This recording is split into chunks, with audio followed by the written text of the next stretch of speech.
Kita beralih ke informasi lain, saudara. Satu orang korban gempa bumi di Kabupaten Poso, Sulawesi Tengah meninggal dunia pada Minggu malam.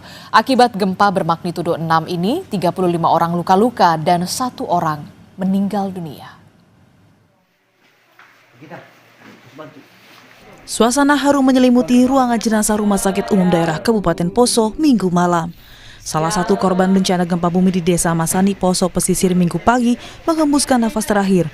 Korban bernama Catherine Tande berusia 48 tahun. Catherine merupakan salah satu korban gempa bumi saat sedang beribadah di Gereja Elim, Desa Masani. Jenazah Catherine kemudian dibawa ke Desa Masani menggunakan ambulans dan diantar kerabatnya. Badan Penanggulangan Bencana Daerah Kabupaten Poso menyebut 35 orang luka-luka dan 1 meninggal akibat gempa magnitudo 6 yang terjadi di Poso pada Minggu pagi. Kepala Badan Penanggulangan Bencana Daerah Kabupaten Poso menyebut pendataan korban dan bangunan rusak masih terus dilakukan. Korban luka sedang dan berat sudah dirawat di Rumah Sakit Umum Daerah Poso. Puskesmas Tokorondo dan juga luka ringan yang selebihnya kurang lebih 13 orang kalau saya tidak keliru itu dirujuk ke RSUD. Nah, di sana ada memang kategori yang juga masih simpang siur. Informasi pertama ada 6 yang butuh tindak lanjut, sekarang bertambah jadi 12. Ya, ada beberapa dokumentasi yang disampaikan kepada kami dan kami juga mendengar informasi bahwa ada 2 yang dalam rencana mau dirujuk ke Palu. Kalau dengan luka ringan ini sekitar 30-an. Ya. 30-an korban ya. Sementara sebanyak 40 rumah warga di Kabupaten Sarmi, Papua rusak akibat guncangan gempa bermagnitudo 6,4. Pemda Kabupaten Sarmi sudah melakukan pendataan kerusakan dan akan membantu melakukan perbaikan. Dan tindakan yang telah diambil oleh pemerintah daerah, ada bantuan sembako yang diantar langsung oleh Ibu Wakil Bupati Sarmi ke tempat kejadian di posko di mana masyarakat itu ada. Kami sudah mendata rumah warga yang terdampak akan ditindaklanjuti oleh pemerintah daerah. Kalau itu yang bisa rehab, kami rehab kembali. Kalau itu rusak berat, kami bangun kembali. Gempa bermagnitudo 6 terjadi di Poso, Sulawesi Tengah pada Minggu pagi. Data BMKG menyebut pusat gempa berada di darat dengan kedalaman 10 km. Gempa tidak berpotensi tsunami. Gempa juga dirasakan di wilayah Tanah Toraja dan Wajo. Sejumlah bangunan rusak dan 35 orang terluka dan 1 orang meninggal akibat peristiwa ini.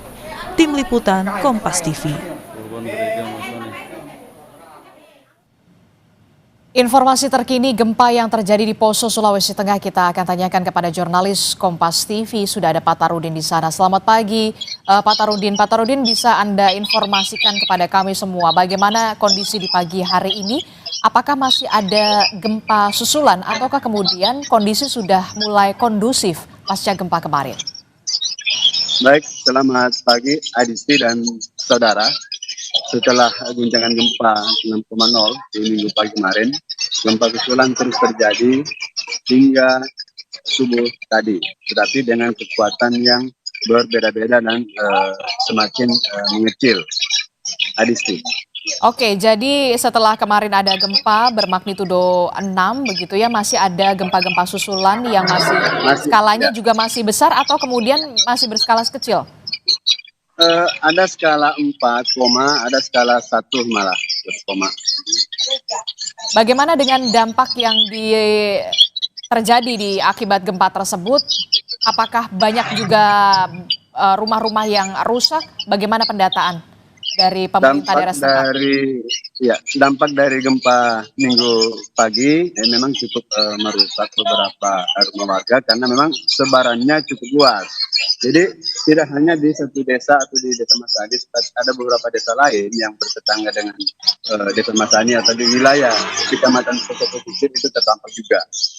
Beberapa dari informasi yang saya peroleh di lapangan bahwa ada beberapa rumah warga memang kondisinya mengalami kerusakan akibat gempa. Oke, Pak Tarudin, tadi Anda menyebutkan memang ada rumah juga yang sudah dilaporkan rusak begitu. Nah, bagaimana dengan kondisi korban luka? Apakah sudah dibawa ke rumah sakit dan bagaimana dengan warga yang terdampak di sana? Apakah mereka sudah kembali ke rumah mereka masing-masing ataukah masih berada di posko pengungsian, Pak Tarudin? Ya, untuk korban sejak dari kejadian di minggu pagi kemarin itu langsung dibawa ke rumah sakit dan puskesmas terdekat.